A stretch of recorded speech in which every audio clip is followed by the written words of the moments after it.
지금까지 사연올데이였습니다. 감사합니다. 도시락 60개요. 5시까지는 포장해주세요. 야! 꾸물거리지 말고 빨리 받아와! 매서운 겨울바람이 불던 날이었습니다. 벌써 2주째 오후 4시 반만 되면 어김없이 찾아와 도시락 60개를 주문하는 소년이 있었습니다. 그 뒤엔 건달로 보이는 남성이 항상 감시하고 있었죠. 가게 주인은 걱정스러운 얼굴로 소년에게 말했습니다. 예, 너 혹시 지금 곤란한 상황이면 언제든지 이 할매한테 얘기해라. 아니에요, 감사합니다. 멀어지는 검정색 승용차를 바라보는 가게 주인의 마음은 왠지 모르게 편치 않았습니다. 과연 소년은 누구에게 도시락을 나르고 있었던 걸까요? 뒤에서 감시하던 그 남성의 정체는 무엇인지 지금부터 믿지 못할 이야기가 지금 시작됩니다. 그럼 사연 시작하겠습니다.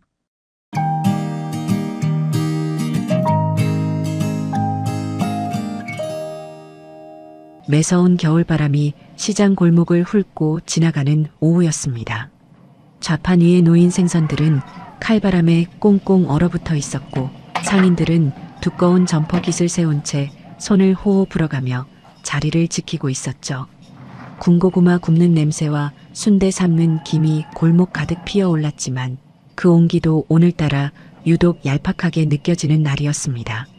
점례 사장의 도시락 가게는 시장 한복판에 자리하고 있었습니다. 작은 가게였지만 항상 사람 냄새가 가득한 곳이었죠. 점례 사장은 65의 나이에도 새벽 5시면 어김없이 일어나 밥을 짓고 반찬을 볶았습니다. 반찬 가짓수가 넉넉하기로 소문이 나 있었고 홀몸 어르신들이 점심때면 어김없이 찾아오는 가게였어요. 오늘도 점례 사장은 커다란 솥 앞에서 김치찌개를 끓이며 연신 국물 맛을 보고 있었습니다. 그때였습니다. 시장 어귀 쪽에서 상인 한 명이 목을 빼며 중얼거렸습니다. 또 온다. 저 차 또 온다. 군고구마 장수 아저씨가 집게를 내려놓으며 고개를 돌렸고 채소 좌판을 지키던 아주머니도 허리를 펴며 그쪽을 쳐다봤습니다. 시장 골목 입구로 짙은 선팅의 검은 외제차 한 대가 천천히, 아주 천천히 기어들어오고 있었습니다. 엔진 소리가 유독 낮고 묵직했습니다. 겨울 시장 골목의 왁자한 소음 속에서도 그 소리만큼은 또렷하게 파고드는 것이 묘하게 사람을 불편하게 만들었습니다. 차는 점례 사장 가게 바로 앞에 멈춰 섰습니다. 시동은 끄지 않은 채였습니다. 배기구에서 흰 연기가 모락모락 피어올랐고 담배 연기가 창문 틈새로 스며 나왔습니다. 주변 상인들은 저마다 하던 일을 멈추고 슬그머니 시선을 거두었습니다. 괜히 눈이 마주쳤다가 무슨 봉변을 당할지 모른다는 듯 다들 고개를 숙인 채 각자의 자리로 돌아가는 신용을 했습니다. 조수석 문이 열렸습니다. 내린 건 앳된 소년이었습니다. 17살이라고는 믿기지 않을 만큼 어깨가 잔뜩 웅크려 있었고 눈가에는 시퍼런 멍이 들어 있었습니다. 옷은 때가 절어 원래 색이 무엇이었는지 가늠하기 어려웠고 운동화 끝은 찢겨져 있었습니다. 소년은 차에서 내리자마자 주위를 한번 훑어보고는 재빨리 가게 쪽으로 발걸음을 옮겼습니다. 걷는 게 아니라 종종 걸음에 가까웠습니다. 등이 구부정하게 굽어 있었고 양손은 주머니 속에 꼭 쥐어져 있었습니다. 소년이 점례 사장 앞에 섰습니다. 도시락 60개요. 5시까지는 포장해 주세요. 목소리가 낮고 빠르게 치고 나왔습니다. 눈은 점례 사장을 제대로 마주치지 않은 채 계산대 한켠을 향해 있었습니다. 소년은 주머니에서 현금 뭉치를 꺼내 내밀었는데 지폐 구석구석에 흙먼지가 묻어 있었고 몇 장은 구겨진 채로 돌돌 말려 있었습니다. 손이 빨갛게 터 있었습니다. 손가락 마디마디가 동상이 걸린 것처럼 부어 있었고 손톱 밑에는 때가 꼈습니다. 점례 사장은 그 돈을 받으면서 잠깐 멈칫했습니다. 입이 열릴 듯 하다가 그냥 닫혔습니다. 소년의 손을 한 번 더 내려다보았습니다. 그리고는 아무 말 없이 뒤돌아서 도시락 준비를 시작했습니다. 그때 검은 차 운전석 창문이 내려갔습니다. 꾸물거리지 말고 빨리 받아와. 운전석에 앉은 사내의 목소리가 골목을 쩌렁쩌렁 울렸습니다. 황달수였습니다. 나이는 50줄이었고 금팔찌가 손목에 번들거렸습니다. 값비싼 차에 어울리는 외투를 걸치고 있었지만 입가에 걸린 담배와 좁게 뜬 눈매는 그 어떤 비싼 옷으로도 감출 수 없는 것들이 있다는 걸 보여주고 있었습니다. 소녀는 그 소리에 어깨를 한번 움찔했습니다. 그러고는 아무 일도 없었다는 듯 다시 가게 쪽으로 고개를 돌렸습니다. 주변 상인들의 움직임이 잠시 멈췄습니다. 군고구마 장수 아저씨는 집게를 쥔 채 굳어 있었고 채소 아주머니는 다시 허리를 숙이다 말고 멈췄습니다. 누구도 소리를 내지 않았습니다. 점례 사장도 솥 앞에서 국자를 쥔 손에 힘이 들어가는 게 느껴졌지만 뒤돌아보지 않았습니다. 도시락이 준비되는 동안 소녀는 가게 앞에 서 있었습니다. 발을 가만두지 못하고 조금씩 움직였습니다. 시계를 보지는 않았지만 자꾸만 차 쪽을 힐끔거렸습니다. 황달수는 창문을 반쯤 내린 채로 담배를 피우며 소년에게서 눈을 떼지 않고 있었습니다. 소년이 가게 앞에서 잠깐 손을 비비자 황달수의 눈이 가늘어졌습니다. 도시락 60개가 커다란 봉투 여럿에 나뉘어 나왔습니다. 점례 사장은 봉투를 건네면서 소년에게 나지막하게 말했습니다. 오늘 계란장 조림 넉넉히 넣었다. 특별한 이유가 있어서 한 말은 아니었습니다. 그냥 이 소년에게 뭔가 하나라도 더 얹어주고 싶었습니다. 소년은 봉투를 받으면서 잠깐 점례 사장 쪽을 바라봤습니다. 눈이 마주쳤습니다. 1초도 안 되는 짧은 순간이었지만 그 눈빛 안에 뭔가 복잡한 것들이 뒤섞여 있었습니다. 소년은 이내 고개를 내리깔고 봉투를 들고 돌아섰습니다. 트렁크를 열고 봉투들을 하나하나 집어넣는 소년의 손이 바빴습니다. 손이 시려운지 봉투를 내려놓고 잠깐 손을 입에 가져다 대었습니다. 호하고 입김을 불었는데 그 입김이 하얗게 피어오르다 사라졌습니다. 황달수가 또 경적을 울렸습니다. 소녀는 마지막 봉투를 트렁크에 밀어넣고 트렁크를 닫았습니다. 조수석으로 돌아가 문을 열고 탔습니다. 문이 닫히자 검은 세단은 조용히 시장 골목을 빠져나갔습니다. 엔진 소리가 멀어지더니 이내 사라졌습니다. 골목에 다시 일상의 소음이 돌아왔습니다. 저 불쌍한 놈. 결국 조폭 끈앞풀이 된 거야. 군고구마 장수 아저씨가 혀를 끌끌 찼습니다. 채소 아주머니도 고개를 절레절레 흔들었습니다. 어쩌다 저리 됐나 몰라. 원래 착한 애였는데. 상인들의 목소리는 낮고 짧았습니다. 딱히 누구에게 하는 말이 아니었습니다. 점례 사장은 가게 안으로 들어와 계산대 앞에 섰습니다. 소년이 건넨 돈을 펼쳐놓다가 손을 멈췄습니다. 지폐 한 장이 바닥에 떨어져 있었습니다. 소년이 흘리고 간 것이었습니다. 점례 사장은 그 지폐를 집어들었습니다. 손때가 묻고 구겨진 1,000원짜리 한 장이었습니다. 한참을 들여다보다가 조용히 계산대 서랍 안에 넣었습니다. 뭔가 이상했습니다. 뭐가 이상한지 말로 설명할 수는 없었지만 저 소년과 저 차와 저 사내 사이에 보이는 것이 전부가 아니라는 느낌이 국자를 들고 돌아선 그 순간부터 점례 사장의 마음 한켠에 가시처럼 박혀 있었습니다. 그날 이후로 점례 사장은 오후 4시만 되면 자꾸만 가게 입구 쪽으로 눈이 갔습니다. 솥을 저으면서도 반찬을 담으면서도 손은 일을 하는데 눈은 자꾸 딴 데를 향했습니다. 딱히 무언가를 기다리는 것도 아니었어요. 그냥 어제 그 소년의 빨갛게 튼 손이 자꾸 머릿속에 걸렸습니다. 그날 오후 단골 손님인 옆가게 복순 아주머니가 도시락을 사러 들어왔습니다. 카운터에 기대어 잔돈을 받다가 복순 아주머니가 목소리를 낮추며 말했습니다. 점례 씨, 저 아까 그 소년 알아봤어요. 몇 년 전에 시장 자주 오던 애 맞죠? 점례 사장은 국자를 내려놓으며 고개를 들었습니다. 나도 낯이 익다 싶었어요. 어디서 봤더라? 복순 아주머니는 잠시 기억을 더듬는 듯 눈을 가늘게 뜨더니 말했습니다. 중학교 때 엄마 손잡고 여기 자주 왔잖아요. 예의 바르고 씩씩한 애였는데 완전 딴 애가 됐어. 그 한마디가 점례 사장의 가슴 어딘가를 건드렸습니다.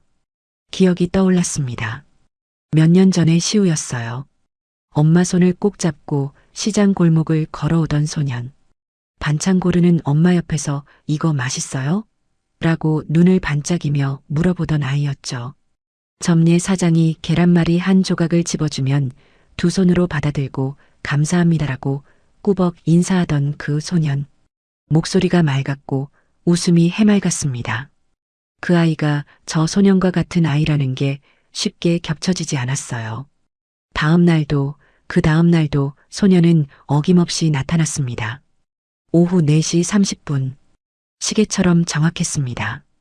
검은 세단이 골목 어귀의 모습을 드러내면 상인들 사이에서 짧은 탄식이 새어나왔고 소년이 차에서 내려 종종 걸음으로 걸어오면 다들 하던 일을 계속하는 척하면서 눈길만 슬쩍 던졌습니다. 소년은 매일 똑같았어요.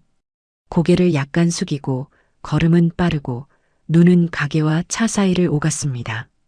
그리고 항상 시계를 신경 쓰는 눈치였죠. 손목 시계가 없는데도 자꾸만 손목을 힐끔거리다가 이내 고개를 들어가게 벽에 걸린 시계를 찾는 것이었습니다. 그러던 어느 날이었습니다. 소년이 주문을 하고 도시락이 준비되기를 기다리는 동안 점례 사장은 봉투를 꾸리다가 반찬통 하나가 비어 있다는 걸 발견했습니다.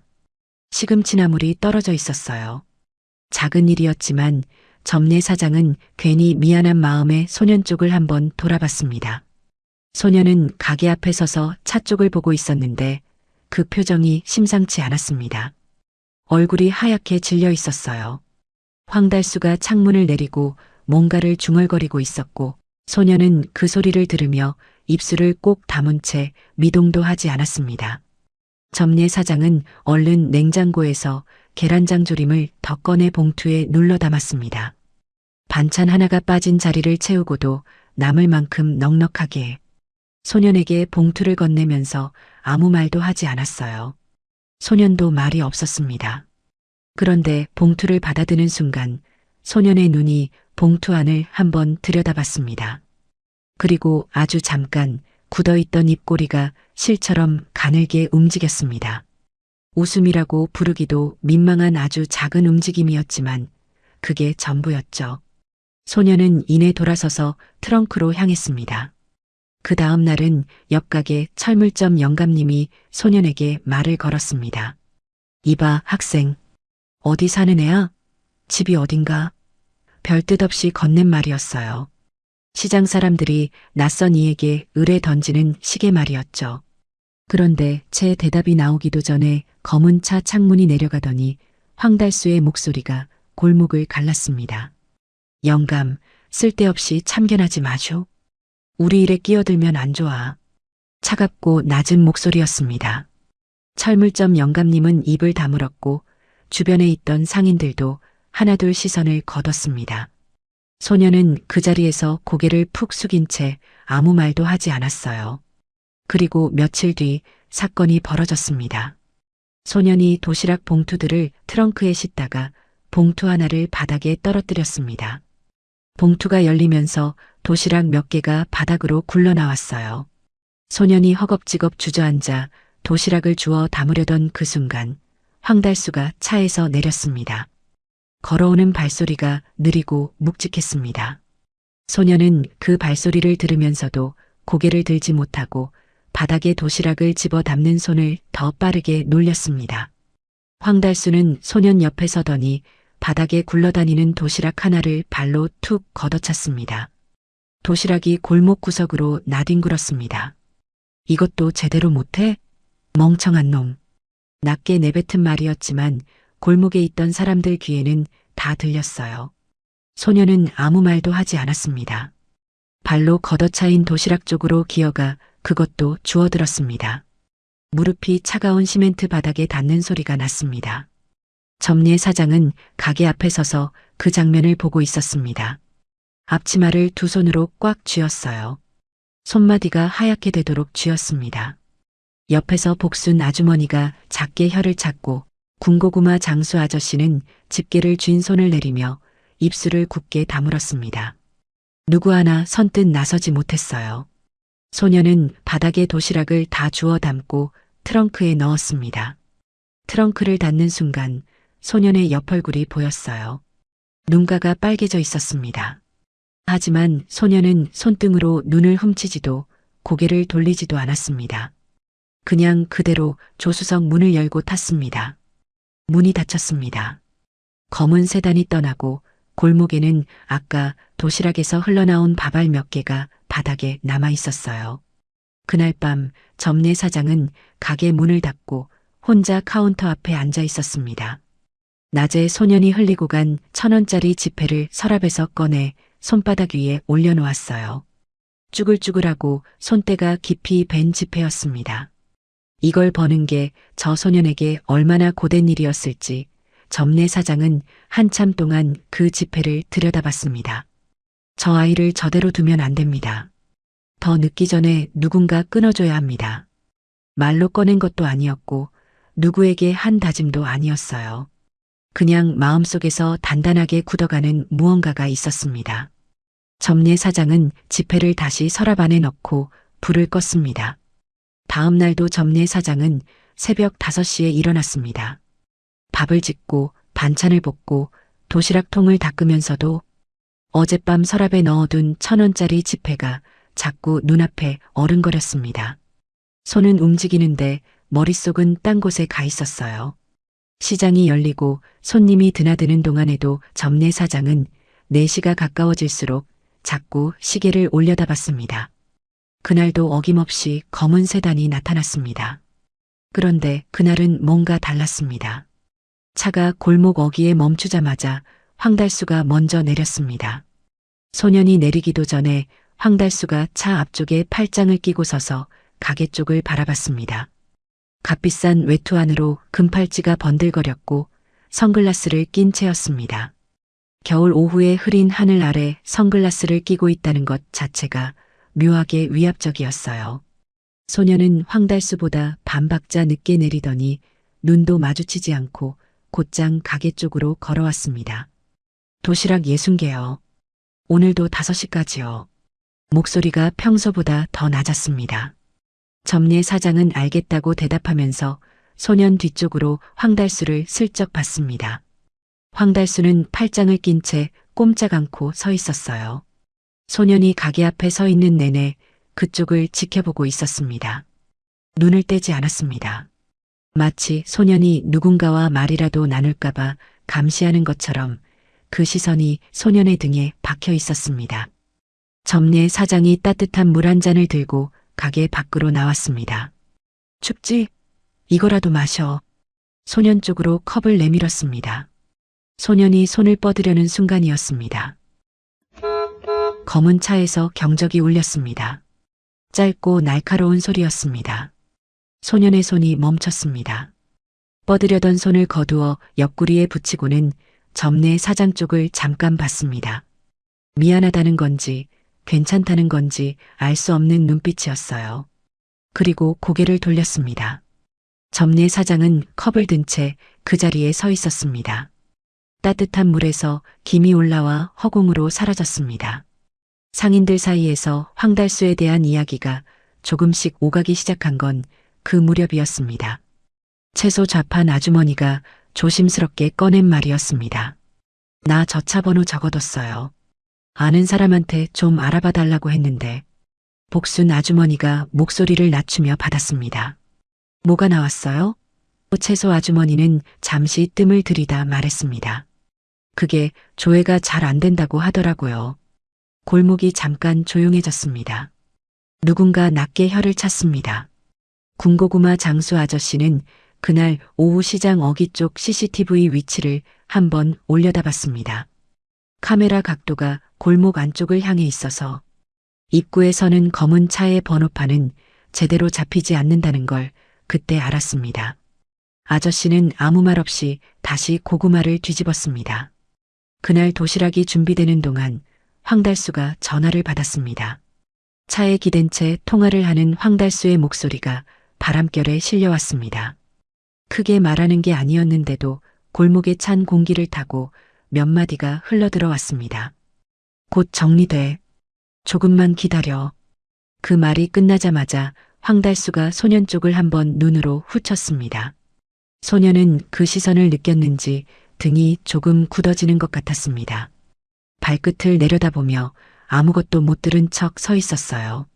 점례 사장은 도시락을 봉투에 담으면서 그 장면을 곁눈질로 봤습니다. 무슨 말인지는 몰랐습니다. 그냥 저 사내가 하는 말이 소년과 관련된 무언가라는 느낌이 들었어요. 도시락 봉투가 준비되고 소년이 트렁크에 짐을 싣기 시작했습니다. 봉투를 하나 들어 올리던 소년이 잠깐 소매를 걷어 올렸습니다. 트렁크 안쪽으로 봉투를 밀어 넣으면서 소매가 올라간 것이었습니다. 그 짧은 순간 점례 사장의 눈에 뭔가가 들어왔습니다. 소년의 손목이었습니다. 빨갛고 거칠게 긁힌 자국이 손목 안쪽에 나 있었습니다. 동상인지 아니면 다른 무언가인지 알 수 없는 자국이었어요. 소년은 봉투를 밀어넣고 나서 바로 소매를 내렸습니다. 아무렇지 않은 듯 다음 봉투를 집어들었습니다. 점례 사장은 가게 앞에 선 채로 그 자리에서 한 발짝도 움직이지 못했습니다. 가슴 어딘가가 철렁 내려앉는 느낌이었어요. 입이 열렸다 닫혔습니다. 트렁크가 닫혔습니다. 황달수가 담배를 한 모금 빨더니 소년 쪽으로 턱짓을 했습니다. 오늘은 형이 기분이 안 좋다. 응? 후딱 끝내라. 낮고 무심한 말이었습니다. 소년의 등이 눈에 띄게 굳어졌습니다. 한 박자 늦게 내라는 대답이 나왔는데 목소리에 힘이 없었어요. 올라간다는 게 어딜 말하는 건지 무엇을 하러 가는 건지 점례 사장은 알 수 없었습니다. 그냥 소년의 얼굴에 번진 것이 두려움이라는 건 알 수 있었습니다. 소년이 조수석에 올라탔습니다. 문이 닫혔습니다. 황달수도 운전석으로 들어갔습니다. 검은 세단이 천천히 골목을 빠져나갔습니다. 점례 사장은 그 차가 시야에서 완전히 사라질 때까지 서 있었습니다. 찬바람이 앞치마 자락을 흔들었습니다. 저도 모르게 두 팔로 자신의 팔뚝을 감쌌습니다. 점례 씨 들어가요. 바람 차요.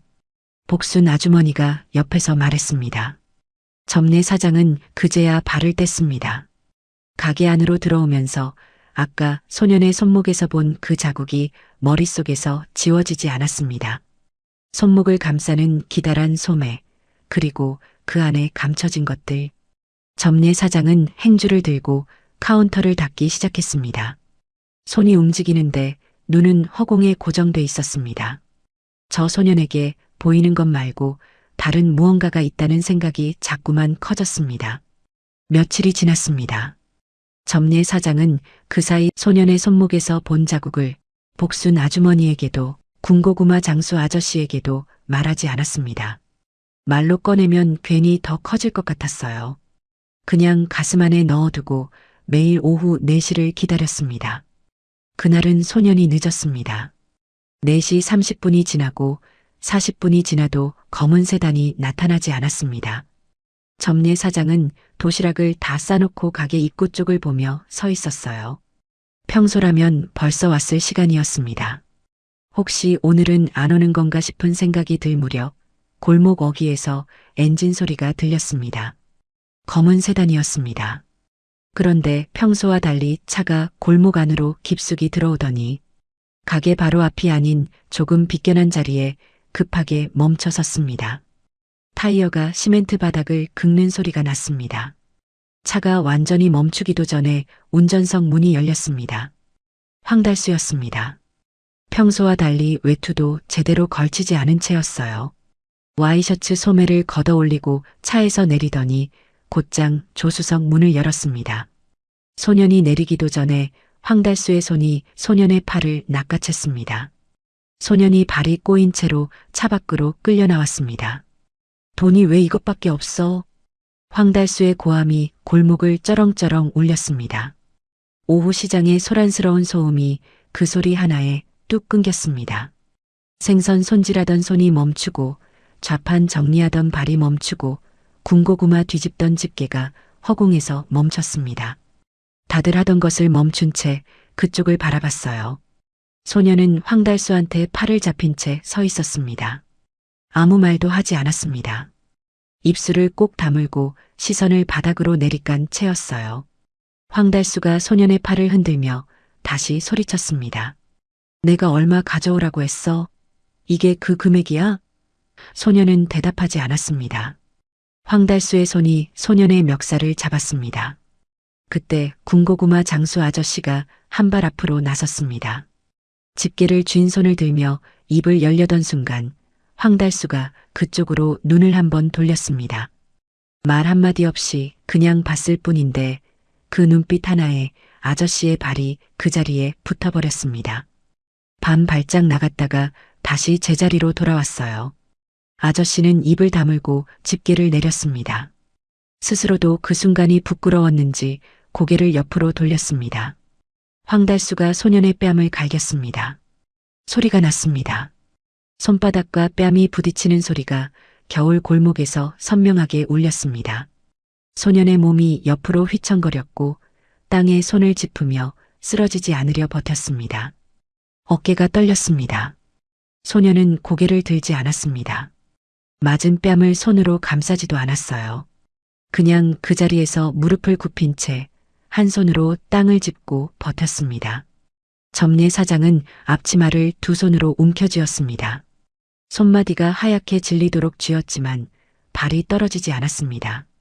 입안에 뭔가가 치밀어 올랐지만 그게 말로 나오지 않았어요. 복순 아주머니가 점례 사장의 팔을 꽉 잡았습니다. 두 사람 다 그 자리에 서서 숨을 참고 있었습니다. 황달수가 잠시 씩씩거리다 소년을 가게 쪽으로 밀쳤습니다. 도시락이나 빨리 받아와. 늦으면 오늘 더 맞는 줄 알아. 소년은 비틀거리면서도 가게 쪽으로 걸어왔습니다. 맞은 뺨이 벌겋게 달아올라 있었어요. 점례 사장은 얼른 안으로 들어가 준비해둔 봉투들을 들고 나왔습니다. 소년은 봉투를 받으면서 점례 사장과 눈을 마주치지 않았습니다. 그냥 손을 뻗어 봉투를 받아들고 돌아섰어요. 트렁크를 열고 봉투를 하나씩 씻기 시작했습니다. 봉투가 6개였습니다. 소년은 한 개씩 들어 올려 트렁크 안에 차곡차곡 밀어 넣었습니다.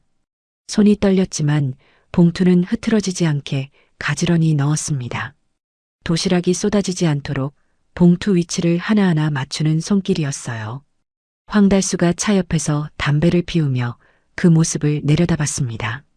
소년은 황달수의 시선을 느끼면서도 손을 멈추지 않았습니다. 마지막 봉투를 트렁크에 넣으려는 순간이었습니다. 황달수가 불쑥 손을 뻗어 소년의 등에 맨 낡은 가방을 잡아당겼습니다. 소년의 몸이 뒤로 확 쏠렸습니다. 가방. 황달수의 목소리가 낮아졌습니다.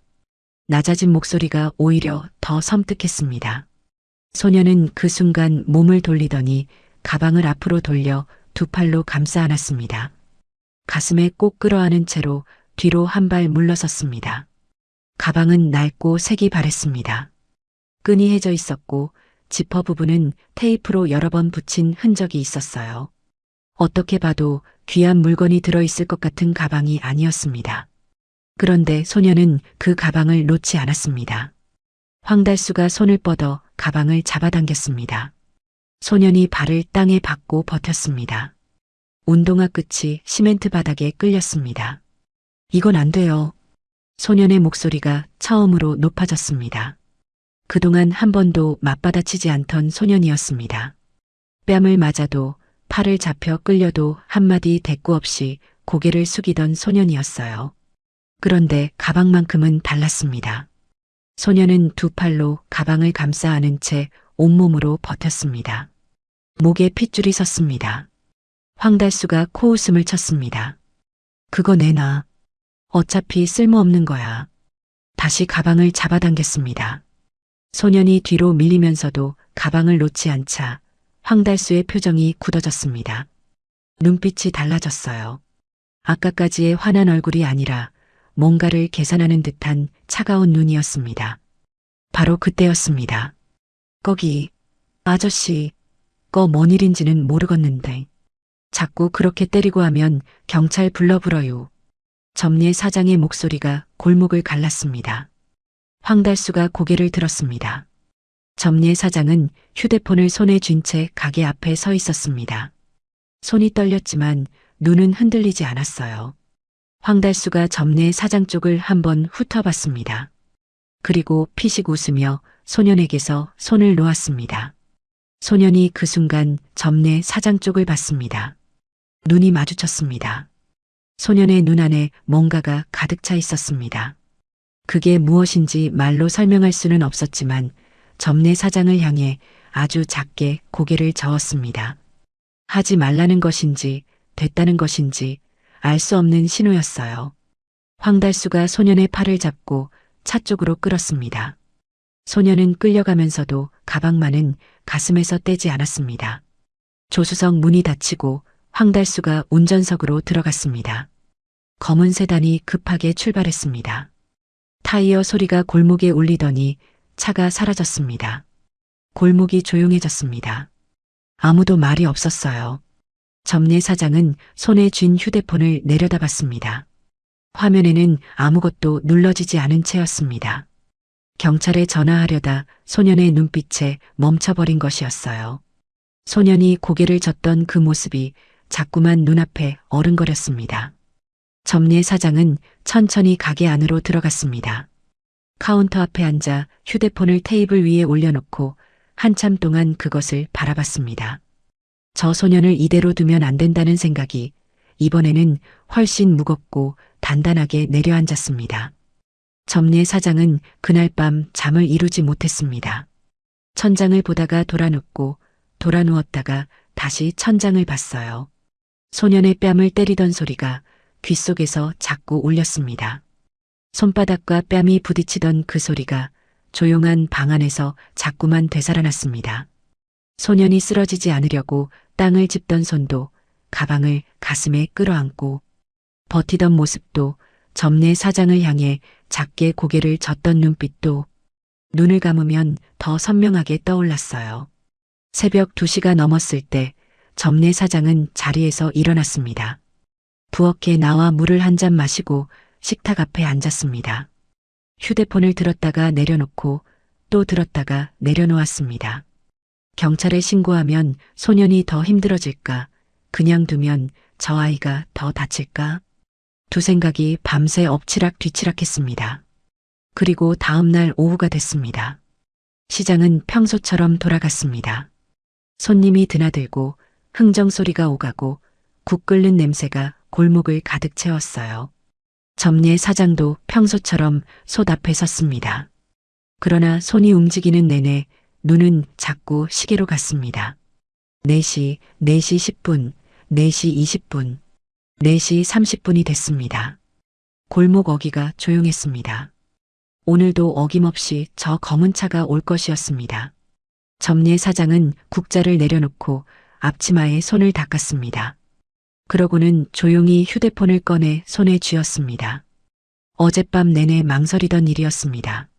그런데 이상하게도 막상 휴대폰을 쥐고 나니 손이 떨리지 않았어요. 검은 세단이 나타났습니다. 그런데 오늘은 달랐습니다. 차가 골목 안으로 들어서기도 전에 조수석 창문이 열리더니 소년의 목소리가 먼저 들렸습니다. 뭔가 따지는 듯한 황달수의 고함 소리가 차 안에서 새어나왔고 소년이 뭐라고 대답하는 소리가 뒤따랐습니다. 차가 멈추자마자 조수석 문이 열리고 소년이 내렸는데 오늘은 입술이 터져 있었습니다. 입꼬리 아래쪽이 부어 있었고 거기서 핏기가 돌았어요. 차 안에서 이미 맞고 온 것이었습니다. 점례 사장은 그 모습을 보는 순간 손에 쥔 휴대폰 버튼을 눌렀습니다. 여보세요, 112죠? 저 지금 신고 좀 하려고요. 목소리가 처음엔 떨렸습니다. 교환원이 차분하게 받아줬고 점례 사장은 숨을 한번 고르고 다시 말했어요. 지금 시장 골목에서 어린 학생이 어른한테 맞고 있어요. 매일 이러는데 오늘은 차 안에서부터 맞고 나온 것 같아요. 조폭 같은 사람이 데리고 다니는 것 같고요. 말하면서 손이 다시 떨렸습니다. 복순 아주머니가 언제 왔는지 점례 사장 옆에 바짝 붙어 서 있었어요. 군고구마 장수 아저씨도 집게를 내려놓고 이쪽으로 걸어왔습니다. 황달수는 차에서 내리지 않은 채 창문만 내리고 소년이 도시락 봉투를 받아 트렁크에 싣는 것을 지켜보고 있었습니다. 소년은 봉투를 하나씩 들어 트렁크에 밀어 넣었습니다. 봉투가 6개였는데 3개를 넣고 4번째를 들어 올리던 참이었어요. 바로 그 순간 황달수의 눈이 가게 쪽으로 향했습니다. 점례 사장이 몸을 안쪽으로 돌린 채 전화기를 귀에 바짝 대고 있었습니다. 입모양이 뭔가를 말하고 있었어요. 황달수의 눈이 가늘어졌습니다. 차 문이 열렸습니다. 황달수가 성큼성큼 걸어와 점례 사장 앞에 섰습니다. 아줌마, 지금 뭐 하는 거요? 낮고 차가운 목소리였어요. 점례 사장은 돌아보지 않았습니다.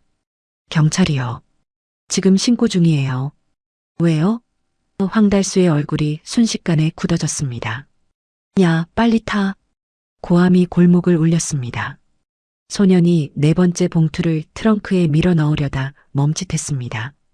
황달수가 성큼 다가와 소년의 팔을 낚아채며 차 쪽으로 끌었습니다. 소년이 봉투를 든 채 버텼습니다. 도시락이 아직 다 안 실렸어요. 소년의 목소리가 갈라졌습니다. 황달수는 들은 척도 하지 않고 소년을 차 쪽으로 밀어붙였습니다. 소년이 발을 땅에 박으며 버티는 바람에 손에 들고 있던 봉투 2개가 바닥으로 떨어졌습니다. 도시락 몇 개가 봉투 밖으로 쏟아졌어요. 도시락이요, 도시락. 소년이 쏟아진 도시락 쪽으로 손을 뻗으며 외쳤습니다. 황달수는 그 손을 잡아채 소년을 조수석에 밀어넣고 문을 쾅 닫았습니다.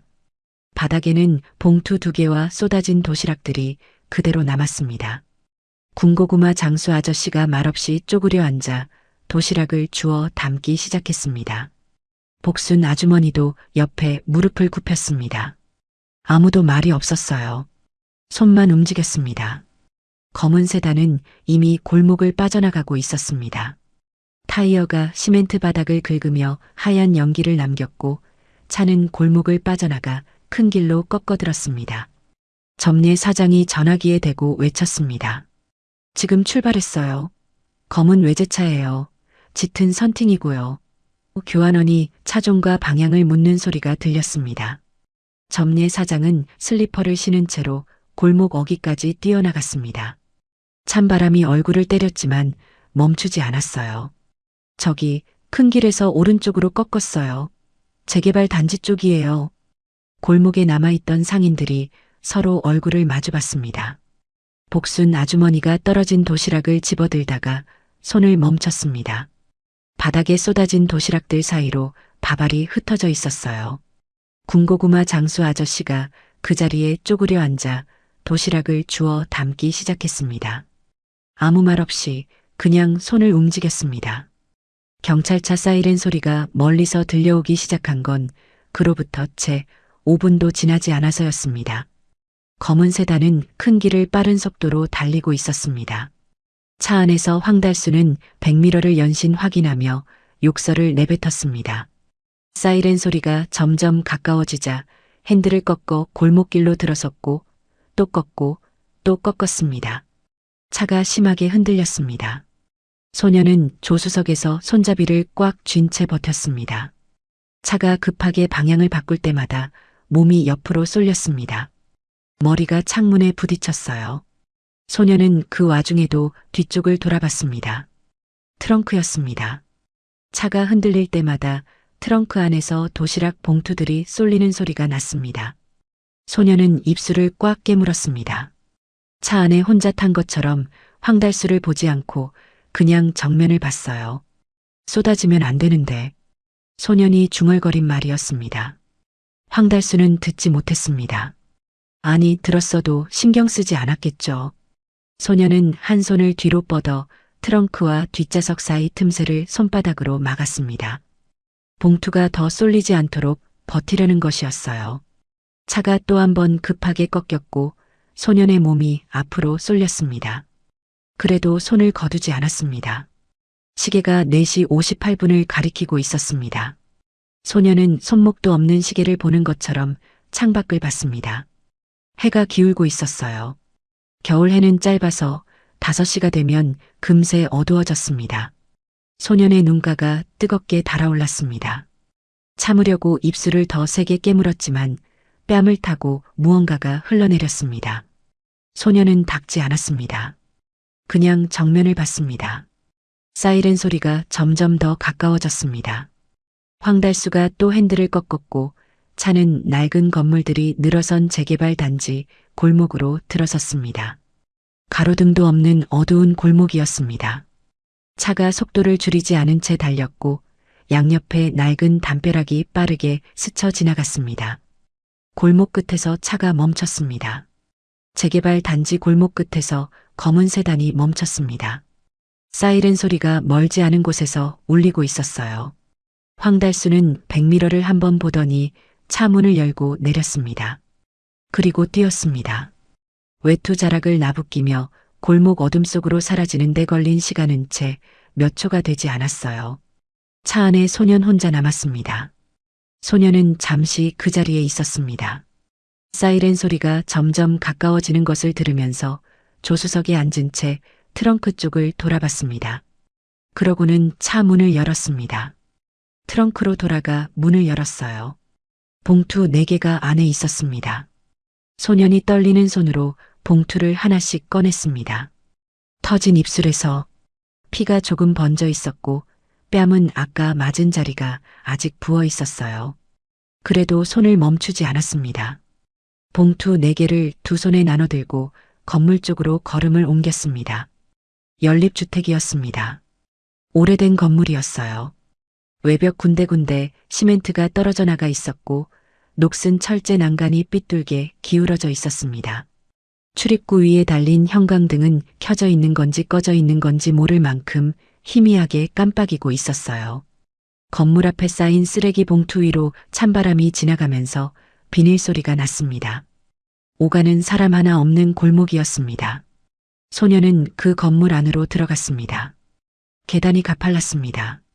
난간을 잡으면 흔들렸고 계단 모서리는 닳아서 미끄러웠어요. 소녀는 봉투를 양손에 들고 한 발 한 발 올라갔습니다. 숨이 찼습니다. 계단을 오르는 내내 봉투가 계단 벽에 부딪혔고 소녀는 봉투가 찢어지지 않도록 팔을 몸쪽으로 붙이며 조심스럽게 올랐어요. 2층을 지나고 3층 계단을 오르는 중간쯤에서 봉투 하나가 기울었습니다.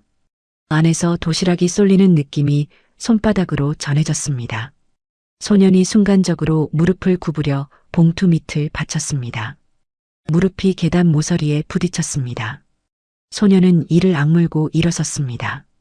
그때 아래쪽에서 발소리가 들렸습니다. 거기서요. 점례 사장의 목소리였습니다. 경찰과 함께 건물 안으로 들어온 것이었어요. 소년은 멈추지 않았습니다. 오히려 발걸음이 더 빨라졌습니다. 봉투를 꼭 쥔 채 3층 계단을 다 올라 복도 끝 문 앞에 섰습니다. 잠깐 숨을 고르는 척도 없이 문을 두드렸습니다. 두드리는 게 아니라 손바닥으로 문을 두드리듯 쳤어요. 저예요. 시우예요. 왔어요. 낮고 빠른 목소리였습니다. 안에서 잠시 아무 소리도 들리지 않았습니다. 그러다가 무언가 움직이는 소리가 났습니다. 느리고 힘겨운 발소리였어요. 문이 천천히 열렸습니다. 경찰 2명과 점례 사장이 3층 복도에 올라선 것은 바로 그 순간이었습니다. 문이 열리는 것을 모두가 봤습니다. 방 안은 어두웠습니다. 커튼이 쳐져 있어서 겨울 오후의 햇빛이 거의 들어오지 않았어요. 눈이 어둠에 익숙해지는데 잠깐 시간이 걸렸습니다. 점례 사장은 경찰 뒤에 서서 방 안을 들여다봤습니다. 그리고 그 자리에 굳어버렸습니다. 조폭 아지트가 아니었습니다. 방 안가득 노인들이 있었습니다. 좁은 방에 이불이 여러 채 깔려 있었고 노인들이 그 위에 앉아 있거나 누워 있었어요. 난방이 제대로 되지 않는 듯 방 안 공기가 차가웠습니다. 그런데도 노인들은 이불 한 장씩을 무릎 위에 덮은 채 움직이지 않고 있었어요. 몸을 움직일 힘이 없는 것인지 아니면 그냥 기다리는 것인지 알 수 없었습니다. 한 할아버지는 벽에 등을 기댄 채 눈을 감고 있었습니다. 숨을 쉬는 게 맞나 싶을 만큼 미동이 없었어요. 그 옆에 앉은 할머니는 손을 무릎 위에 올려놓고 있었는데 손등에 시퍼런 핏줄이 가득했고 관절마다 울퉁불퉁하게 부어 있었습니다. 그 손이 아주 조금씩 규칙적으로 떨리고 있었어요. 중풍이었습니다. 또 다른 할머니는 눈을 뜨고 있었지만 초점이 없었습니다. 누군가를 보는 것 같기도 했고 아무것도 보지 않는 것 같기도 했어요. 입술이 조금 벌어진 채 무언가를 중얼거렸는데 말이 되지 않는 소리였습니다. 치매였습니다. 구석 쪽에는 혼자 웅크린 할아버지가 있었습니다. 무릎을 끌어안고 이마를 무릎에 붙인 채였어요. 등이 얼마나 굽었는지 앉아 있는 건지 쓰러져 있는 건지 구분이 잘 가지 않았습니다. 그 옆에 누워있는 할머니는 천장을 향해 눈을 뜨고 있었는데 눈가에 눈물 자국이 말라붙어 있었어요. 언제 울었는지 알 수 없었습니다. 닦아주는 사람이 없었던 것이었습니다. 30명이었습니다. 넓지 않은 방에 30명의 노인이 있었습니다. 가족이 있었다면, 자식이 있었다면 이런 곳에 있지 않았을 분들이었어요. 세상이 다 잊어버린 사람들처럼 이 낡은 건물 안에 모여 있었습니다. 그리고 그 30명에게 매일 오후 5시 밥을 가져다 준 사람이 저 17살 소년이었습니다. 경찰 한 명이 뒤에서 낚여 하는 소리를 냈습니다. 그게 전부였어요. 아무도 말을 잇지 못했습니다. 그때 방 안쪽에서 떨리는 목소리가 들렸습니다. 시우 왔냐? 벽에 등을 기댄 채 앉아있던 할머니였습니다. 허리가 굽고 머리카락이 하얗게 센 분이었어요. 눈이 잘 보이지 않는 듯 눈을 가늘게 떴지만 목소리만큼은 분명했습니다. 소년의 이름을 정확하게 불렀어요. 치매로 가족 얼굴도 잊어버렸다는 분이 시우라는 이름만큼은 잊지 않고 있었습니다. 소년이 방 안으로 들어갔습니다. 봉투를 바닥에 내려놓고 도시락 통을 꺼내기 시작했습니다. 손이 서둘렀습니다. 도시락 뚜껑을 열고 노인들 쪽으로 하나씩 내밀었어요. 늦어서 죄송해요. 오늘 도시락이 좀 부족해서 같이 나눠 드셔야 할 것 같아요. 너무 죄송해요. 할아버지, 할머니. 소년의 목소리가 낮게 깔렸습니다. 숨이 아직 차 있었지만 손은 쉬지 않았습니다. 도시락을 받아드는 손들이 있었습니다. 떨리는 손들이었어요. 두 손으로 간신히 받아드는 분도 있었고 받아들고도 뚜껑을 혼자 못 여는 분도 있었습니다. 소년은 그런 분들 옆에 무릎을 꿇고 앉아 뚜껑을 열어드렸습니다. 숟가락을 손에 쥐어드리고 잘 못 잡으시면 손을 살짝 받쳐드렸어요. 한 할아버지가 밥 한 술을 떠서 입에 넣는데 한참이 걸렸습니다. 소년은 그 옆에서 기다렸습니다. 서두르지 않았어요. 점례 사장은 복도에 선 채로 그 장면을 봤습니다. 한 발짝도 움직이지 못했어요. 입이 열렸다가 소리 없이 닫혔습니다. 그 순간 어디선가 소리가 들리기 시작했습니다. 처음엔 한 분이었습니다. 작게 흐느끼는 소리였어요. 그러다가 옆에 있던 분이 따라 울기 시작했습니다. 치매를 앓는 분들에게 해가 지는 시간은 유독 힘든 시간이었습니다. 어두워지면 공포가 밀려오고 아무것도 알아보지 못하면서 그냥 무섭고 불안해지는 것이었어요. 그 시간이 지금이었습니다. 소년은 도시락을 건네다 말고 울기 시작한 할머니 옆에 앉았습니다.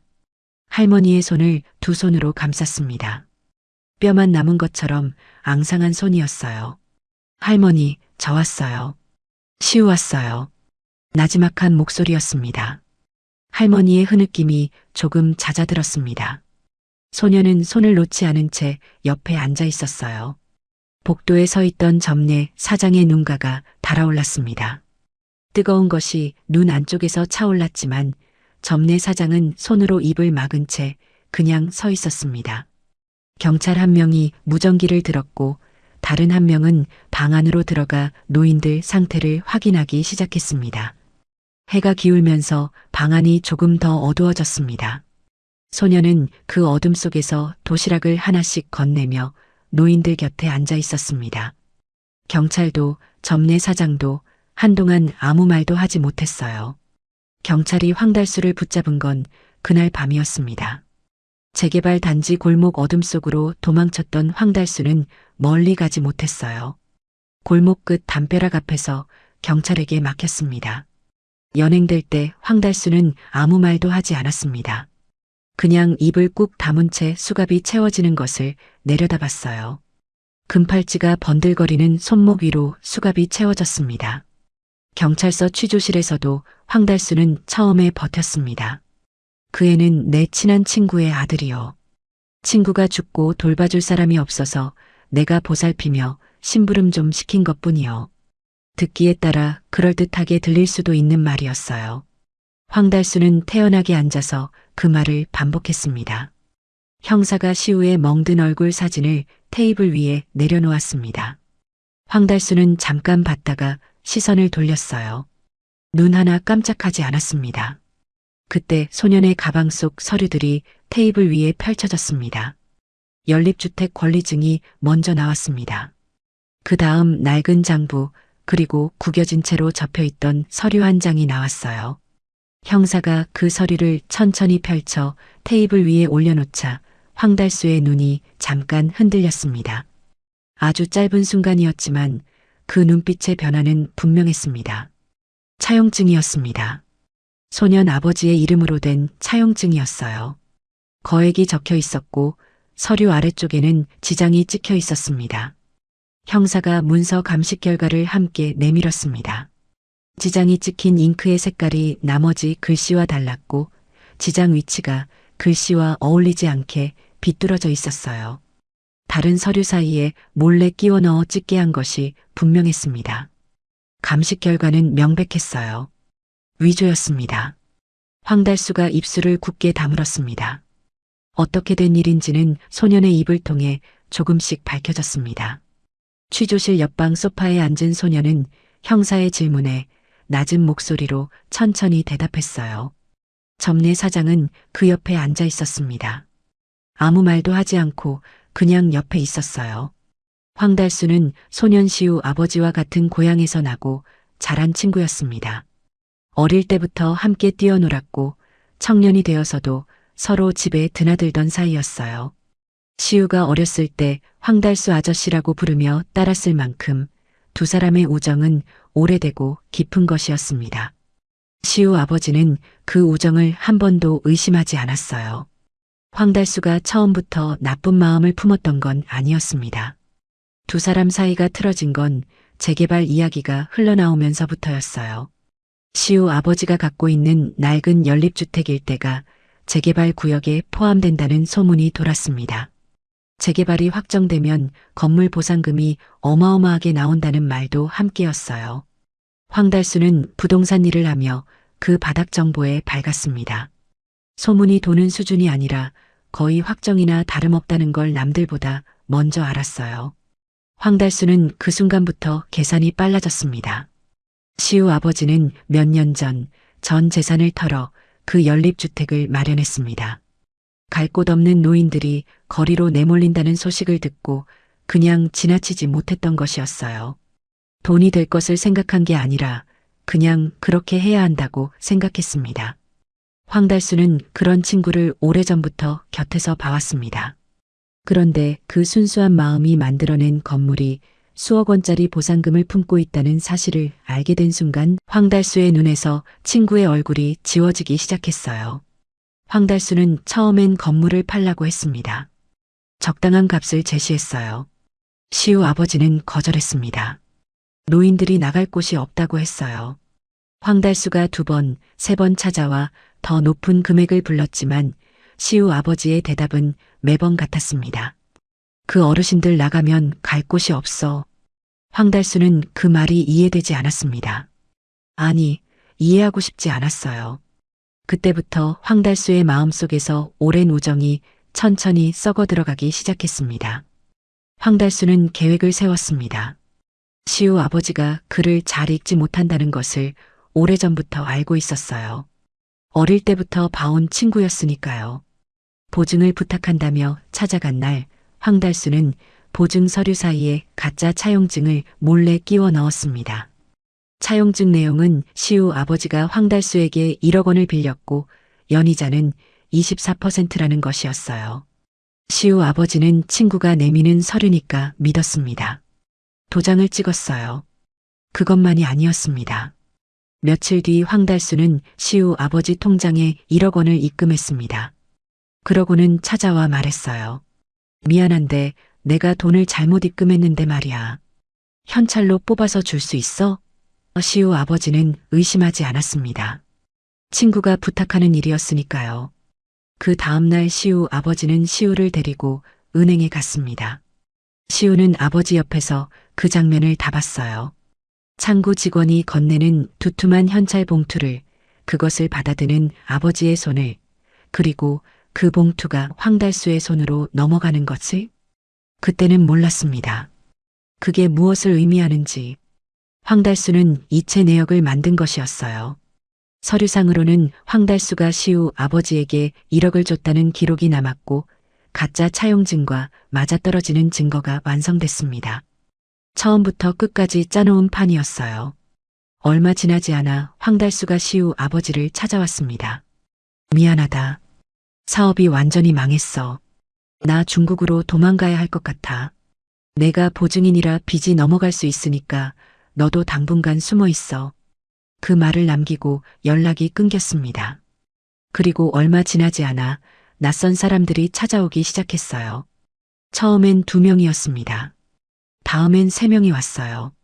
황달수가 빌린 20억을 보증인인 시우 아버지가 갚으라고 했습니다. 황달수가 고용한 사람들이었지만 시우 아버지는 그것을 알 수 없었어요. 협박이 이어졌고 폭행도 있었습니다. 시우 아버지는 버텼습니다. 연립주택 노인들을 지켜야 했으니까요. 그러던 어느 날 밤이었습니다. 사채업자 행세를 하는 사람들이 시우 아버지를 연립주택 옥상으로 끌고 올라갔습니다. 캄캄한 밤이었어요. 옥상 난간 아래로 불빛들이 아득하게 보였습니다. 사람들이 연립주택 권리증을 내놓으라고 했습니다. 시우 아버지가 거부하자 그중 한 명이 전화를 꺼내 들었어요. 형님, 도저히 안 되겠는데요. 어쩔까요? 전화 너머에서 목소리가 들렸습니다. 황달수였어요. 전화 바꿔봐. 시우 아버지는 그 목소리를 들었습니다. 친구의 목소리였어요. 황달수가 말했습니다. 잘 생각해 친구야. 너 그거 안 넘기면 너도 시우도 어떻게 될지 몰라. 너가 어떻게 나한테 이럴 수 있어? 그러게 내가 팔라고 했을 때 팔았으면 이런 일까지 없었잖아. 뭐 기왕 이렇게 된 거 시우 생각해야지. 현명하게 생각하길 바란다. 전화가 끊겼습니다. 시우 아버지는 그 자리에서 한동안 움직이지 않았습니다. 처음부터 친구가 꾸민 일이었습니다. 보증 서류도 사채업자들도 이 밤도 전부 황달수의 계획이었어요. 시우 아버지는 충격에 난간을 잡으려다 발을 헛디뎠습니다. 사람들이 밀치는 바람에 몸이 크게 쏠렸어요. 난간에 부딪히며 그대로 1층 아래로 떨어졌습니다. 병원에 실려갔지만 몸은 이미 돌이키기 어려운 상태였습니다. 그리고 얼마 지나지 않아 세상을 떠났습니다. 황달수를 원망하는 말 한마디 남기지 못하고 떠났어요. 시우는 그 모든 과정을 곁에서 봤습니다. 은행에서 현찰 봉투를 받아들던 아버지의 손도, 옥상에서 내려온 날밤 아버지의 얼굴도, 자리에 누워 천장을 바라보던 아버지의 눈빛도, 마지막으로 자신의 손을 잡던 아버지의 손도 전부 기억하고 있었어요. 형사 앞에서 그 기억들을 하나씩 꺼내놓는 동안 시우의 손이 무릎 위에서 조용히 쥐어졌습니다. 떨리지 않았어요. 그냥 꼭 쥐어져 있었습니다. 홀로 남겨진 17살 시우에게 황달수가 찾아온 것은 아버지 장례가 끝나고 일주일도 지나지 않아서였습니다. 가짜 차용증을 들이밀며 말했습니다. 내 아비가 나한테 진 빚이 산더미다. 안 갚으면 내 애비는 저승에서도 사기꾼 소리 듣는 거야. 하지만 넌 친구의 아들이니까 내가 원금은 안 받고 이자만 받으마. 시우는 그 자리에서 아무 말도 하지 못했습니다. 아버지가 사기꾼 소리를 듣는다는 말 한마디가 17살 시우의 가슴에 그대로 박혔어요. 그리고 원금은 안 받겠다는 말이 마치 배려처럼 들렸습니다.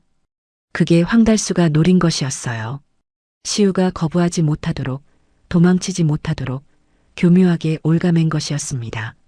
황달수의 진짜 목적은 두 가지였습니다. 시우를 부려먹어 가짜 이자를 뜯어내는 것, 그리고 시우가 품고 있는 연립주택 권리증을 빼앗아 재개발 보상금을 혼자 챙기는 것이었어요. 시우가 도시락을 날라야 했던 것도, 황달수가 직접 시우를 차에 태우고 다니며 감시했던 것도 전부 그 권리증에서 눈을 떼지 않기 위해서였습니다.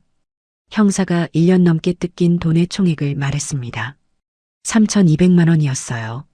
시우가 황달수 밑에서 허드렛 일을 하고 도시락을 나르고 매를 맞아가며 몸으로 떼어 만들어낸 돈이었습니다. 그 돈을 버는 동안 시우는 밥을 굶은 날도 있었고 겨울 골목에서 동상이 걸린 손으로 도시락 봉투를 날랐어요. 그 모든 날들이 저가짜 종이 한 장에서 시작된 것이었습니다. 점례 사장의 손이 무릎 위에서 가늘게 떨렸습니다. 입술이 달싹거렸지만 말이 나오지 않았어요. 황달수는 결국 취조실에서 입을 열었습니다. 변호인을 불러달라고 했어요. 형사가 단호하게 말했습니다. 공갈 협박, 사문서 위조. 두 가지 혐의 모두 증거 있습니다. 황달수는 그 말을 들으면서 테이블 위에 가짜 차용증을 봤습니다. 그리고 천천히 시선을 내렸어요. 가짜 차용증은 무효였습니다. 그 말을 전해 들은 시우는 잠자코 있었습니다. 형사가 이제 그 빚 안 갚아도 돼요라고 말했을 때 시우는 고개를 한번 끄덕였습니다. 그게 전부였어요. 그런데 그 순간 시우의 어깨에서 뭔가가 스르르 빠져나가는 것 같았습니다. 잔뜩 웅크려 있던 등이 조금 내려앉았고 꽉 쥐고 있던 무릎 위의 손이 천천히 펴졌어요. 시우는 고개를 숙인 채로 한동안 그 자세로 있었습니다. 점례 사장은 그 옆에서 시우의 손을 가만히 잡았습니다. 아무 말도 하지 않았어요. 그냥 잡았습니다. 시우는 고개를 들지 않았습니다. 그래도 손을 빼지 않았어요. 경찰서를 나온 건 밤이 꽤 깊어진 뒤였습니다. 시우는 점례 사장 옆에서 걸었습니다. 말이 없었어요. 점례 사장도 말을 걸지 않았습니다. 두 사람은 그냥 나란히 걸었어요. 찬바람이 불었지만 점례 사장은 시우의 어깨 쪽으로 몸을 조금 기울인 채 걸었습니다. 바람막이가 되어주려는 것인지 그냥 그렇게 된 것인지 알 수 없었어요. 경찰서 안에 시우의 가방이 남아 있었습니다. 서류들이 증거물로 보관되어야 했기 때문이었어요. 형사가 가방을 가져가기 전에 시우가 가방 안을 한번 들여다봤습니다. 안에 있는 것들을 눈으로 한번 확인하는 것처럼 천천히 봤어요. 그리고 고개를 끄덕이며 가방을 건넸습니다. 형사가 소중한 거 맞죠? 잘 보관할게요라고 말했을 때 시우는 네라고만 했습니다. 그런데 다음 날 아침 형사가 연락을 해왔습니다. 가방 안 서류들을 정리하는 과정에서 미처 발견하지 못했던 것이 나왔다고 했어요. 가방 안쪽 주머니에 깊숙이 넣어져 있던 것이었습니다. 시우와 점례 사장이 다시 경찰서로 갔습니다. 형사가 테이블 위에 올려놓은 것은 두 가지였어요. 낡은 천주머니 하나 그리고 빛이 바랜 공책 한 권이었습니다. 시우는 그것들을 보는 순간 자리에서 일어나지 못했습니다. 두 손이 테이블 위에 올려진 채 굳어버렸어요. 천주머니 안에는 도장이 들어 있었습니다. 나무로 만든 오래된 도장이었어요. 손잡이 부분이 닳아서 반들반들했고 도장면에는 먹물 자국이 켜켜이 쌓여 있었습니다. 시우 아버지가 평생 써온 도장이었어요. 그 도장이 어떻게 가방 안에 들어 있었는지 시우는 떨리는 목소리로 설명했습니다. 아버지가 돌아가시기 며칠 전이었습니다. 이미 자리에서 일어나지 못하던 때였어요. 아버지가 시우를 불러 손을 잡았습니다. 그리고 낡은 천주머니를 시우 손에 쥐어주며 말했습니다. 이거 잘 갖고 있어라. 내가 지켜야 할 것들이 이 도장 하나에 달려있다. 시우는 그게 무슨 말인지 그때는 몰랐어요. 그냥 아버지가 주는 것이니까 받았습니다. 그게 아버지와 나눈 마지막 대화였습니다. 형사가 공책을 펼쳤습니다. 안쪽 첫 장에 날짜가 적혀 있었습니다. 몇 년 전 날짜였어요. 그 아래로 이름들이 줄줄이 적혀 있었습니다. 30개의 이름이었어요. 이름 옆에는 각각 짧은 메모가 붙어 있었습니다. 몇 호에 사는 누구, 중풍으로 거동이 불편함, 치매 초기, 혼자서 식사가 어려움. 그런 메모들이었습니다. 글씨가 반듯하지 않았어요. 꾹꾹 눌러 쓴 흔적이 있었고 중간중간 글자가 흔들려 있었습니다. 아버지가 글을 잘 읽지 못했던 것처럼 쓰는 것도 쉽지 않았던 것이었어요. 그럼에도 한 명 한 명의 이름을 빠뜨리지 않고 적어 놓았습니다. 공책 마지막 장에는 다른 글씨가 있었습니다. 앞에 글씨보다 더 힘겨워 보이는 글씨였어요. 선이 떨렸고 글자 크기가 들쭉날쭉했습니다. 몸이 많이 쇠약해진 뒤에 쓴 것이 분명했어요. 내 아들 시우가 반드시 지킬 것입니다. 그 한 줄이었습니다. 점례 사장이 공책을 받아들었습니다. 첫 장부터 천천히 넘겼어요. 이름 하나하나를 읽어 내려가다가 중간쯤에서 손을 멈췄습니다. 더 읽으면 안 될 것 같았어요. 공책을 덮고 테이블 위에 내려놓았습니다. 그러고는 고개를 들지 않고 한동안 그 자리에 있었습니다. 형사가 조용히 말했습니다.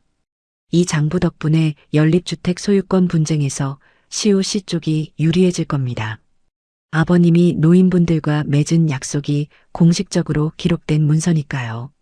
시우는 고개를 끄덕였습니다. 말이 나오지 않는 것 같았어요. 그날 오후 시우와 점례 사장은 다시 연립주택으로 갔습니다. 어제 경찰들이 다녀간 뒤 복지사가 연결돼 노인들을 돌보고 있었어요. 계단을 오르는 시우의 발걸음이 어젯밤과는 달랐습니다. 어젯밤에는 쫓기듯 뛰어올랐지만 오늘은 천천히 걸었어요. 방문을 두드렸습니다. 저예요. 시우예요. 문이 열렸습니다. 방 안은 어제보다 밝았어요. 커튼이 걷혀 있었고 창문으로 오후 햇살이 들어오고 있었습니다. 노인들이 시우를 알아봤습니다. 어제 밥을 먹여준 아이라는 걸 기억하는 분도 있었고 그냥 낯익은 얼굴이라는 듯 바라보는 분도 있었어요. 구석에 앉아있던 노인 한 분이 시우 쪽으로 손을 뻗었습니다. 어제 시우 손을 잡았던 할머니였어요. 시우가 그 옆에 무릎을 꿇고 앉았습니다. 할머니가 시우의 손을 잡더니 한참 들여다봤습니다. 동상이 걸렸다가 나은 자리가 아직 거칠게 남아있는 손이었어요. 할머니가 그 손을 두 손으로 감쌌습니다. 네 아버지가 천사야. 할머니의 목소리가 떨렸습니다. 치매로 많은 것을 잊어버린 분이었는데 그 말만큼은 또렷했어요. 시우는 아무 말도 하지 않았습니다. 고개를 숙인 채 할머니 손을 맞잡고 있었어요. 점례 사장은 방문 앞에 서서 그 장면을 봤습니다. 시우가 할머니 손을 잡고 앉아있는 모습이 꼭 오래전부터 그 자리에 있었던 사람처럼 보였어요. 어색하지 않았습니다. 낯설지도 않았어요. 마치 아버지가 그 자리에 앉아있던 것처럼 시우가 그 자리에 있었습니다. 점례 사장은 문 밖으로 나왔습니다. 복도 벽에 등을 기대고 서서 눈을 감았어요.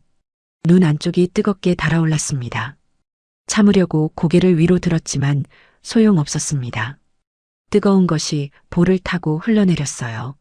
점례 사장은 앞치마 자락으로 눈가를 눌렀습니다. 소리를 내지 않으려고 입술을 꼭 다물었습니다. 낡은 도장 하나 그리고 공책 한 권이었습니다. 시우 아버지가 아들에게 남긴 전부였어요. 돈도 집도 아무것도 없었습니다. 그런데 시우는 그것들을 목숨처럼 지켰어요. 황달수에게 맞으면서도 겨울 골목에서 동상이 걸리면서도 가방을 가슴에 끌어안고 버텼습니다. 아버지가 남긴 것이 그것뿐이었기 때문이 아니었습니다.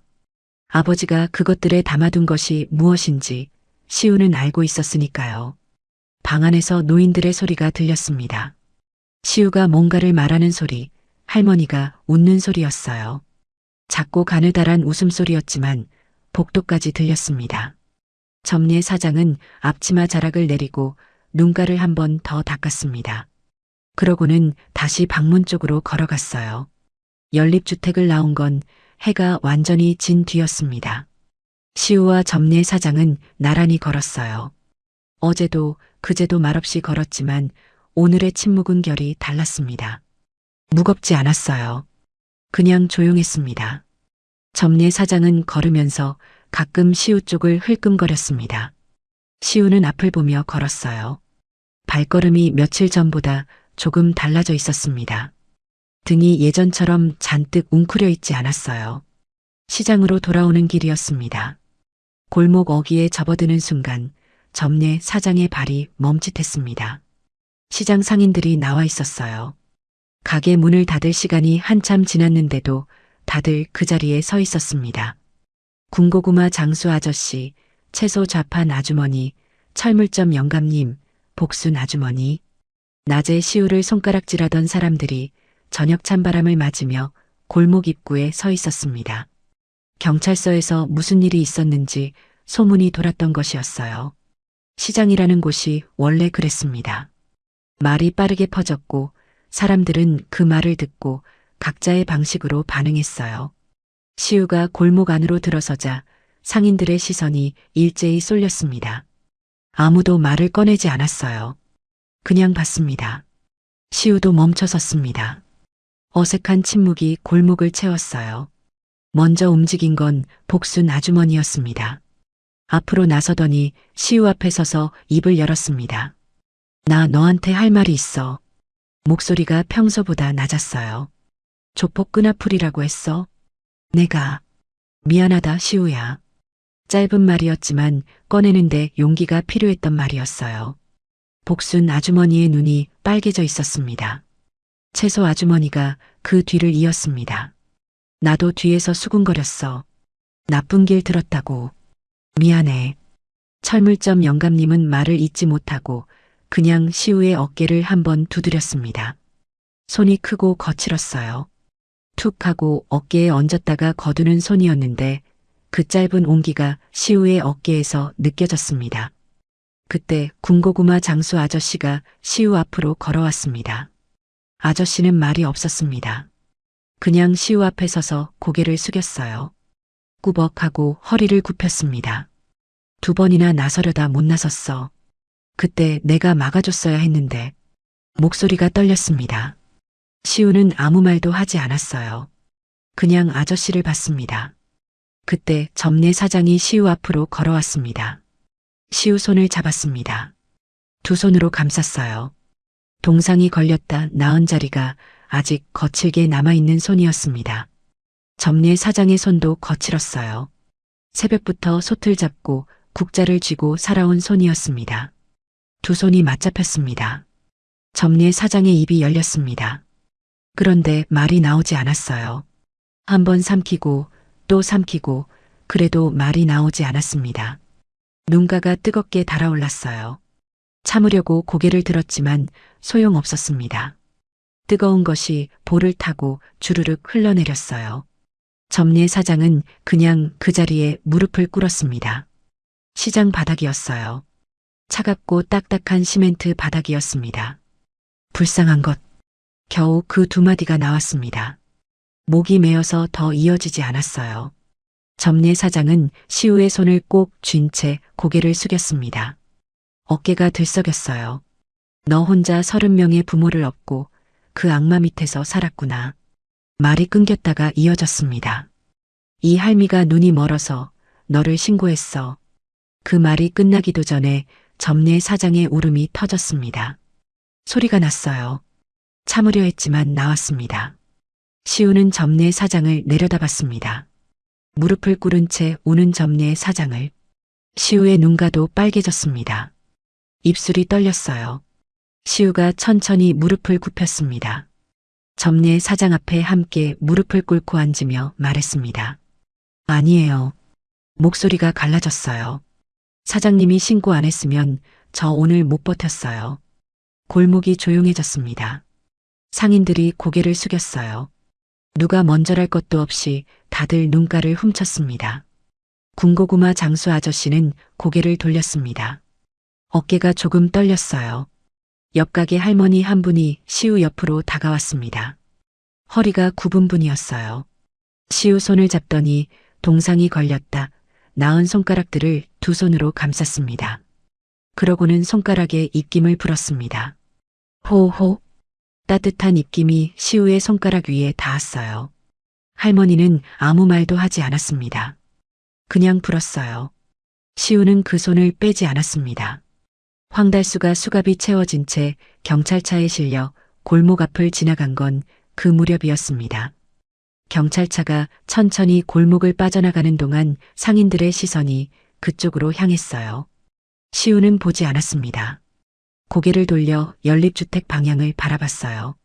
어둠 속에서 그 방향을 한동안 바라보다가 시선을 내렸습니다.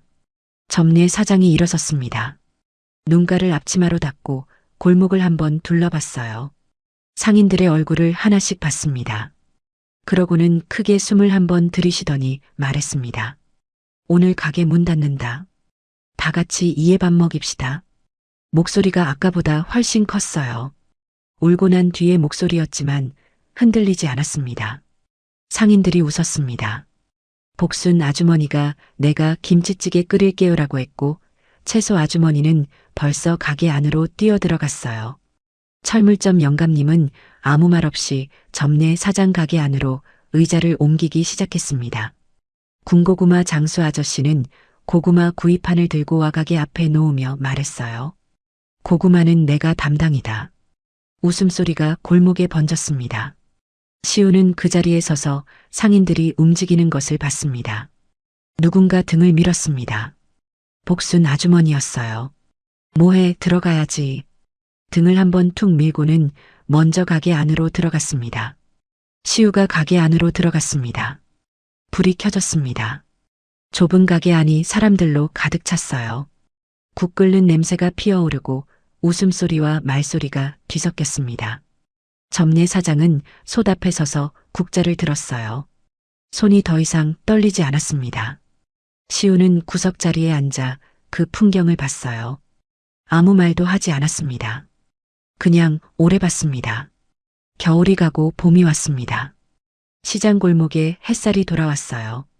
좌판 위에 쌓인 채소들이 겨울보다 싱그러웠고 골목을 오가는 사람들의 발걸음도 조금 가벼워 보였습니다. 군고구마 장수 아저씨의 자리에는 이제 구운 옥수수가 놓였고 채소 아주머니는 냉이와 달래를 한 단씩 묶어 좌판에 늘어놓았어요. 시장은 계절이 바뀌어도 늘 그 자리에 있었습니다. 사람들도 냄새도 소리도 그날도 오후 4시가 가까워졌습니다. 이상한 일이었어요. 상인들이 하나둘 하던 일을 멈추고 골목 어귀 쪽을 바라봤습니다. 딱히 약속한 것도 아니었어요. 그냥 몸이 먼저 반응했습니다. 오랫동안 그 시간에 검은 세단이 나타났으니까요. 몸에 밴 긴장이 아직 남아 있었습니다. 복순 아주머니가 피식 웃으며 말했어요. 우리가 지금 뭘 기다리는 거야? 채소 아주머니도 웃었습니다. 그러게 습관이 됐나 봐. 그때 골목 어귀에서 발소리가 들렸습니다. 가볍고 빠른 발소리였어요. 검은 세단의 묵직한 엔진 소리가 아니었습니다. 그 발소리가 점점 가까워지더니 골목 안으로 시우가 들어섰습니다. 교복이었어요. 감색 바지에 흰 셔츠, 그 위에 교복 재킷을 걸쳤습니다. 재킷 소매가 손목보다 조금 내려와 있었어요. 점례 사장이 치수를 잘못 맞춘 것이었습니다. 시우는 한쪽 소매를 걷어 올리며 숨을 고르고 있었어요. 학교에서 바로 뛰어온 것이 역력했습니다. 상인들이 하나둘 고개를 들었어요. 채소 아주머니가 먼저 봤습니다. 어머 시우야. 소리가 골목에 울렸어요. 복순 아주머니가 가게 앞으로 나왔고 철물점 영감님도 고개를 내밀었습니다. 군고구마 장수 아저씨는 집게를 내려놓고 두 손을 모아 짝짝짝 박수를 쳤어요. 소리가 경쾌하게 울렸습니다. 시우가 귀밑까지 빨개지면서도 웃었어요. 어색하게 그러나 분명하게 웃었습니다. 점례 사장이 가게 앞으로 나왔습니다. 시우를 위아래로 훑어보더니 말했어요. 밥은 먹었어? 시우가 고개를 끄덕였습니다. 학교에서 먹고 바로 왔어요. 점례 사장이 소매 쪽을 보며 혀를 끌끌 찼어요. 소매가 길잖아. 내가 치수를 잘못 쟀네. 시우가 소매를 거두며 말했습니다. 괜찮아요, 사장님. 진짜로요. 점례 사장이 입꼬리를 올리며 돌아섰어요. 다음에 새로 맞춰줄게. 가게 안으로 들어온 시우는 앞치마를 집어들었습니다. 당연한 듯 허리에 두르려는 것이었어요. 점례 사장이 손을 내저었습니다. 교복 입고 뭐 하려고. 오늘은 그냥 있어. 시우가 멈칫했어요. 도시락 싸는 거 도와드리려고요. 점례 사장이 잠깐 시우를 봤습니다. 그러고는 아무 말 없이 도시락 통 하나를 시우 앞에 밀어줬어요. 둘이 나란히 도시락을 쌌습니다. 점례 사장이 밥을 담으면 시우가 반찬을 얹었어요. 손이 맞았습니다. 오래 같이 한 것처럼 손이 맞았어요. 점례 사장이 제육볶음을 듬뿍 얹으면서 말했습니다. 어르신들 고기 좋아하시거든. 넉넉히 넣어야 해. 시우가 고개를 끄덕이며 뚜껑을 닫았습니다. 도시락 60개가 완성됐습니다. 골목 어귀에 트럭 한 대가 들어섰습니다. 낡은 1톤 트럭이었는데 짐칸 옆면에 흰 페인트로 글씨가 써 있었어요. 삐뚤빼뚤한 글씨였지만 또렷하게 읽혔습니다. 희망 트럭. 상인들이 십시일반 돈을 모아 마련한 트럭이었어요. 군고구마 장수 아저씨가 운전석에서 내렸습니다. 작업복 차림에 모자를 빗둘게 쓰고 있었어요. 트럭이 생기기까지는 사연이 있었습니다. 시우의 이야기가 시장 상인들 사이에 다 알려진 그날 밤, 점례 사장 가게에 모여 밥을 먹던 상인들 사이에서 이야기가 나왔어요. 처음 꺼낸 건 철물점 영감님이었습니다. 저 연립주택 가보니까 천장에서 물이 새더라고. 보일러도 고장난 것 같고. 말이 끝나기도 전에 복순 아주머니가 받았어요. 그럼 우리가 고쳐드리면 되잖아요. 잠깐 침묵이 흘렀습니다.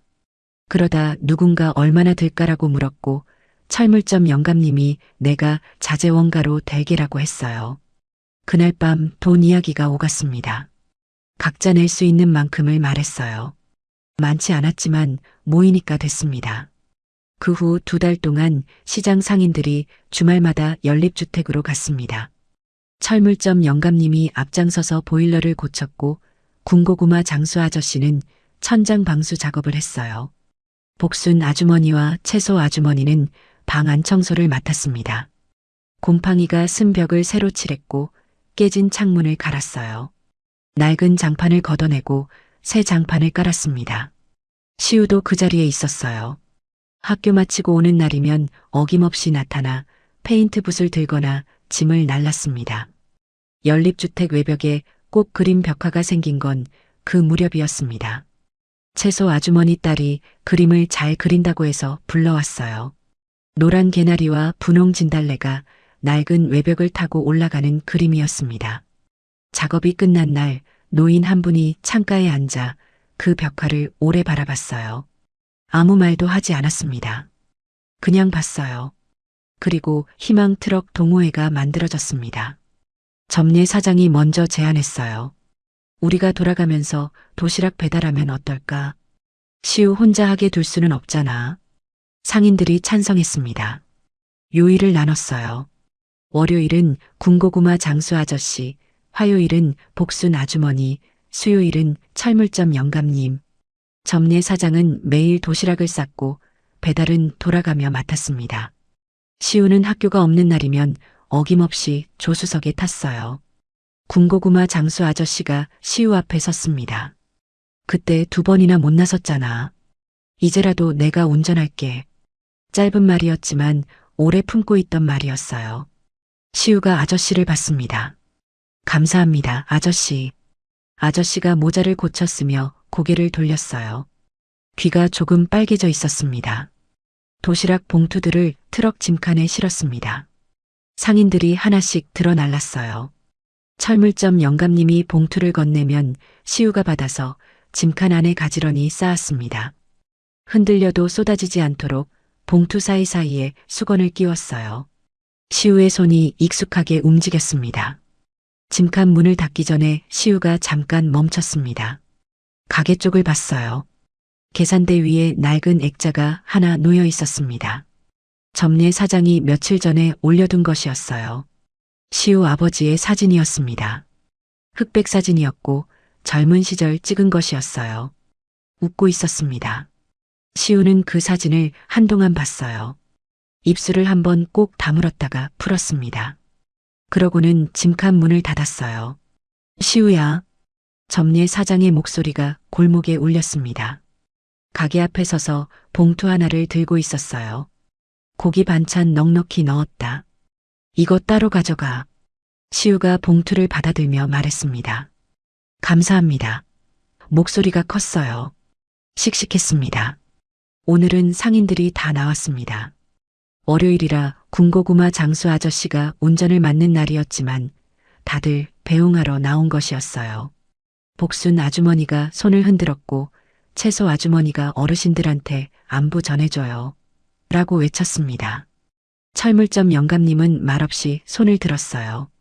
점례 사장은 가게 앞에 서서 트럭이 골목을 빠져나가는 것을 봤습니다. 앞치마를 두 손으로 잡고 있었어요. 꽉 움켜쥔 게 아니었습니다. 그냥 잡고 있었어요. 오래전에 검은 세단이 사라지던 그 자리에서 이제는 희망 트럭을 배웅하고 있었습니다. 조수석 창문이 내려갔습니다. 시우가 고개를 내밀었어요. 손을 흔들었습니다. 교복 소매가 거쳐 있었고 봄볕에 조금 달아오른 뺨이 보였어요. 웃고 있었습니다. 어색하지 않은 웃음이었어요. 18살짜리 얼굴에 피어난 그냥 그 나이대의 웃음이었습니다.